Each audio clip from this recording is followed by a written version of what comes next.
Bonjour à toutes et tous, amis lecteurs et auditeurs de Radio Expression.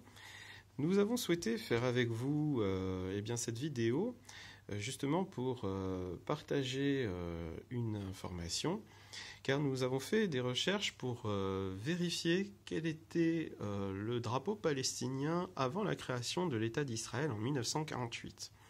Donc pour cela, c'est très simple. Nous avons commandé un ancien dictionnaire des éditions Larousse, le fameux éditeur du fameux dictionnaire français.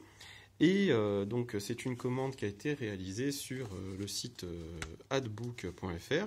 Voici d'ailleurs le bordereau de livraison. Nous avons d'ailleurs trouvé cet exemplaire auprès d'un bouquiniste anglais par hasard.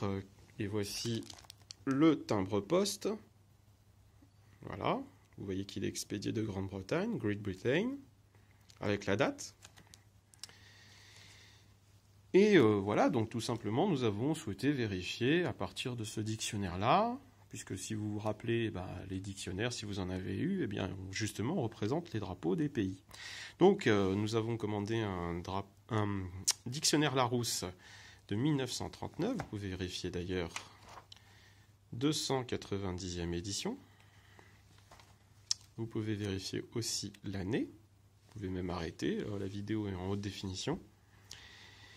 Et donc, nous allons directement aller au vif du sujet. Nous allons dans les pages relatives au pavillon maritime, avec les différents drapeaux de pays représentés dans ce dictionnaire Larousse.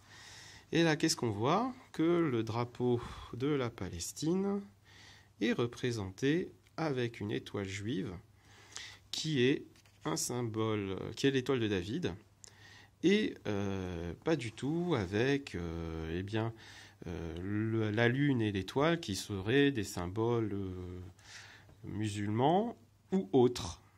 Voilà. Donc voilà comment, en tout cas, un grand éditeur de dictionnaires français comme les éditions Larousse représentait le drapeau palestinien, ce qui n'avait d'ailleurs pas l'air de choquer les contemporains de l'époque.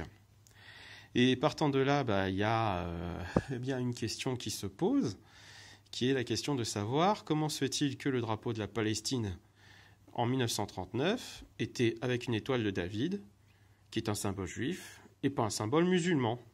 Voilà. Alors qu'on était en 1939 et que Israël n'existait pas encore. Et deuxième question qui découle aussi de la première, c'est qui falsifie l'histoire? Voilà. Sur ce, amis lecteurs et auditeurs de Radio Expression, nous vous remercions et nous vous souhaitons une très bonne journée, de partager cette information et pour la faire connaître et liker notre page. Merci.